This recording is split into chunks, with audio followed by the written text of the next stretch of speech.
मसीह यीशु में आप सबकी सलामती हो। सो आइए अपनी आंखों को बंद करें, अपने सरों को खुदावंद के हुजूर झुकाएं और खुदावंद से कलाम मांगे। खुदावंद से कहें, खुदावंद आज तू मेरी ज़रूरत को पूरा कर। खुदावंद कादिर मुतलक आसमान और ज़मीन के खालिक और मालिक, हमारे बुजुर्ग बेहद स्ताइश के लायक हम तेरा शुक्र करते हैं। खुदा पाक रू तुझे खुश आमदीद कहते हैं। आज अपने कलाम से बड़ा ज़ोर देना, सिखाना, मदद करना यीशु के नाम में, आमीन। अजीज़ों, इससे पहले कि हम कलाम की तरफ जाएं, मैं ज़रूर आपसे कहूँगा आप इस वीडियो को साथ साथ ज़रूर शेयर करें ताकि और लोग भी खुदा के कलाम में से सीखें। आज एक बड़ा कॉमन टॉपिक और बड़ा ज़रूरी टॉपिक हम थोड़ी देर के लिए देखेंगे। मत्ती की मार्फत अंजीली बयान उसका 6 बाब और उसकी 6 आयत। यहाँ पर यीशु मसीह ने कहा, बल्कि जब तू दुआ करे तो अपनी कोठरी में जा और दरवाज़ा बंद करके अपने बाप से जो पोशीदगी में है दुआ कर। इस सूरत में तेरा बाप जो पोशीदगी में देखता है तुझे बदला देगा। खुदावंद इस कलाम के वसीला से हमें बरकत दे।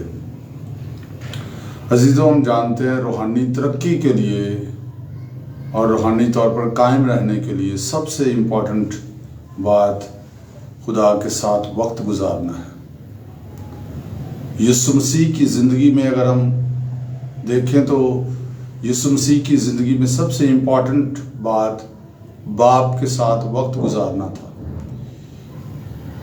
इवन अपनी ज़िंदगी की मुश्किल तरीन सूरत हाल में भी यीशु मसीह दुआ कर रहे थे जब वो बागे गतसमली में थे। और खुदावंद यीशु मसीह ने अपने शागिर्दों को जब तालीम दी, जब उन्होंने उससे पूछा कि हमें भी दुआ करना सिखा, तो इसके पीछे डेफिनेटली ये बात थी कि वो यीशु को दुआ करते देखते रहते थे। उन्होंने यीशु को ये नहीं कहा कि हमें मौज़े करना सिखा, कैसे बदरूहें निकालते हैं, कैसे बीमारों को शिफा देते हैं, बल्कि उन्होंने यीशु को कहा हमें दुआ करना सिखा, क्योंकि वो यीशु को दुआ करता देखते थे। यीशु सारी रात भी दुआ में गुजारते, लूका की मार्फत अंजीली बयान में लिखा है, और सारी रात उन्होंने दुआ में गुजार दी और सुबह उठ के उन्होंने शागिर्द चुन लिए। ज़िंदगी के अहम फैसलों से पहले दुआ करें। यीशु मसीह वीरान जगह पर चले जाते और वहाँ पर दुआ करते। यीशु मसीह पहाड़ पर चले जाते, वहाँ पर दुआ करते। यीशु मसीह दिन निकलने से बहुत पहले उठ जाते, वो दुआ करते। यीशु मसीह भीड़ को रुखसत करके दुआ करते। यीशु मसीह तन्हाई में दुआ करते। सो यीशु मसीह के लिए बाप के साथ वक्त गुजारना, बाप के साथ गुफ्तगू करना सबसे इम्पॉर्टेंट था। दुआ खुदा बाप के साथ गुफ्तगू ही करना है। अगरचे हम दुआ में मांगते भी हैं, लेकिन ये एक फेलोशिप है जो हम बाप के साथ रखते हैं। और यहाँ पर भी यीशु मसीह ने क्या कहा, जब तू दुआ करे। यहाँ पर यह नहीं लिखा अगर तू दुआ करे। दुआ कोई ऑप्शन नहीं है कि जब दिल किया हम कर लें या जब दिल किया हम ना करें, बल्कि दुआ हमारी रूहानी सांस है, हमारे लिए बहुत इम्पॉर्टेंट है। आप उतने ही मजबूत हो सकते हैं जितनी आपकी दुआई ज़िंदगी मजबूत है। और ऑफ कोर्स हम जब दुआ करते हैं तो मजहबी होने के लिए, रवायती होने के लिए या घंटे पूरे करने के लिए दुआ नहीं करते, बल्कि हम हकीकी तौर पर बाप के साथ मुलाकात करते हैं। हमारी दुआएं पाक रूह की रहनुमाई में होनी चाहिए। हमारी दुआएं खुदा के कलाम की बुनियाद पर होनी चाहिए। हमारी दुआएं ईमान के साथ होनी चाहिए। हमारी दुआएं नताइज पैदा करने वाली दुआएं होनी चाहिए। सो जब तू दुआ करे, यानी दुआ जो है वो इम्पॉर्टेंट है। इसके लिए हमें लाजम है कि हम डेली ये करें, बिला नागा दुआ करो। आप वक्त मुकर्रर कर सकते हैं दुआ के लिए, जिससे आपको और आसानी होगी। फिर क्या लिखा है, जब तू दुआ करे तो अपनी कोठरी में जा। आप जगह मुकर्रर कर सकते हैं, अगरचे आप किसी भी जगह दुआ कर सकते हैं, लेकिन आप जगह मुकर्रर कर सकते हैं अपनी हेल्प के लिए। और कोठरी में जा, आप अपने आप को ऐसी जगह पर रखें जहाँ पर आप डिस्ट्रैक्शन का शिकार ना हो, जहाँ पर आपकी तवज्जो ना बढ़ सके। जैसे यीशु मसीह ऐसी जगहों का इंतखाब करते थे, लाइक पहाड़ पे वो चले जाते दुआ के लिए ताकि डिस्ट्रैक्शन ना हो। सुबह सुबह दिन निकलने से पहले उठ जाते ताकि वो कोई उनको डिस्टर्ब ना करे। बहुत सारे खुदा के लोग वो रातों को दुआ करते हैं ताकि उस वक्त कोई डिस्टर्बेंस ना हो, जब सब सोए हुए हैं वो तब दुआ करें। ये एक खुदा के साथ आपका करीबी ताल्लुक़ है और इसमें आप हर तरह की ज़हनी और हर तरह के जिस्मानी बैरूनी शोर से अपने आप को अलग करते हैं ताकि आप खुदा के साथ वक्त गुजार सकें। फिर यहाँ पर लिखा है अपने बाप से पोशीदगी में बात करना। याद रखें एक बात को, आप जब दुआ करते हैं तब आप खुदा के साथ कनेक्शन नहीं बनाते। जब आप दुआ करते हैं आपका यीशु मसीह के वसीला से बाप के साथ पहले ही कनेक्शन बना हुआ है। आप कनेक्शन से ही शुरू करते हैं और फेलोशिप करते हैं। हमारा उसके साथ रिश्ता है और रिश्ते मजबूत होते हैं जब हम फेलोशिप करते हैं। और यहाँ पर लिखा है कि जब हम ये खुदा के साथ वक्त गुजारेंगे तो फिर हमारा बाप हमें अजर देगा। जब भी दुआ करें अपने बाप के सामने जाएं, किसी पर्सन के साथ आप बात कर रहे हैं, आपका उसके साथ रिश्ता है, आपकी उसके साथ कुर्बत यीशु मसीह के वसीला से बनाई गई है। इसलिए रवायती तौर पे फर्जी तौर पे दुआएं ना करें, दिल उंडेल कर दुआएं करें, अपना दिल शेयर करें, हर बात खुदा से करें, उससे पूछें, वो आपसे बात करे ताकि आप रूहानी तौर पर मजबूत होते जाएं और उसकी मानिंद बनते जाएं।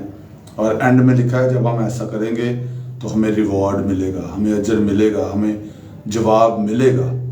सो जब आप दुआएं करें एक्सपेक्ट करें जवाबात के लिए कि जवाब ज़ाहिर होंगे। जब आप दुआ करें तो आपको पता होना चाहिए आप क्या दुआ कर रहे हैं, ताकि आपको याद हो कि जो आपने दुआएं की हैं खुदा उसका जवाब जारी किए हुए है यीशु मसीह में। सो अजीज़ों, एक जगह पर यीशु मसीह ने बाग गethसेमनी में अपने शागिर्दों को कहा जागो और दुआ करो ताकि आजमाइश में ना पड़ो। अगर हम आजमाइशों पर गालिब रहना चाहते हैं, जिस दौर में से हम गुजर रहे हैं हर तरफ गुनाह ही गुनाह है।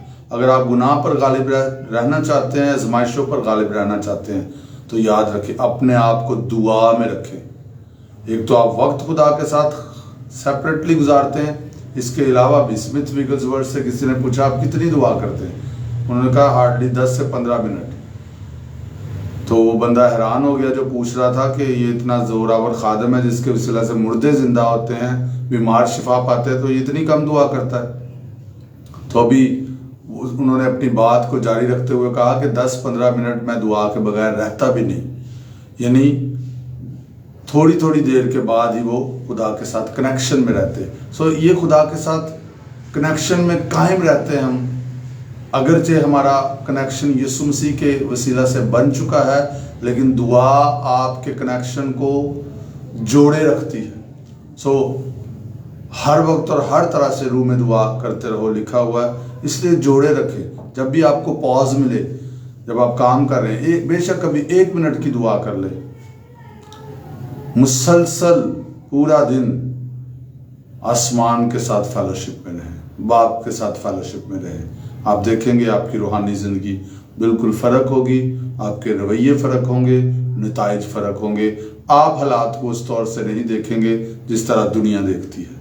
तो मेरी दुआ है आपकी दुआई ज़िंदगी मजबूत हो और आपकी रूहानी ज़िंदगी मजबूत हो। मैं आपको बताना चाहूँगा अजीज़ों, दुआ जब आप शुरू करेंगे तभी होगी। सिर्फ दुआ सीखने से नहीं होगी, दुआ करने से आएगी आपको। और बाइबल मुकद्दस में जो दुआएं लिखी हुई हैं उनको पढ़ें, उनको पर्सनलाइज करें और फिर आप देखेंगे कि आपकी रूहानी तरक्की होगी। खुदावंद इस कलाम के वसीला से आप सबको बरकत दे, आमीन। खुदावंद आसमानी बाप, मैं ये दुआ करता हूँ ये भेद जिंदगियों में खुल जाए और कमिटमेंट के साथ तेरे लोग हर दिन दुआएं करें ताकि नताइज पाएं। जितने लोग सुन रहे हैं और जिन तक ये पैगाम पहुंचेगा उनकी ज़िंदगियों को ज़ोरावर करना, मौसर दुआएं जारी हों ताकि यीशु का पाक नाम जलाल पाए। यीशु के नाम में दुआ मांगते हैं, आमीन। अजीज़ों, ये पैगामात हर सोमवार की शाम 7 बजे यहाँ पर नश्र किए जाते हैं। इसके अलावा हमारा यूट्यूब चैनल है great joy in the city ministries के नाम से, वहाँ पर भी ये पैगामात होते हैं। और फेसबुक पे लाइव संडे सर्विसेज होती हैं, हमारी डेली डिवोशंस होती हैं, और हर मंडे के दिन ये पैगाम भी आप तक पहुँचाया जाता है। इनको लाइक करें, शेयर करें ताकि दूसरे लोग भी बरकत पाएँ। खुदावंद आप सबको बरकत दे, आमीन।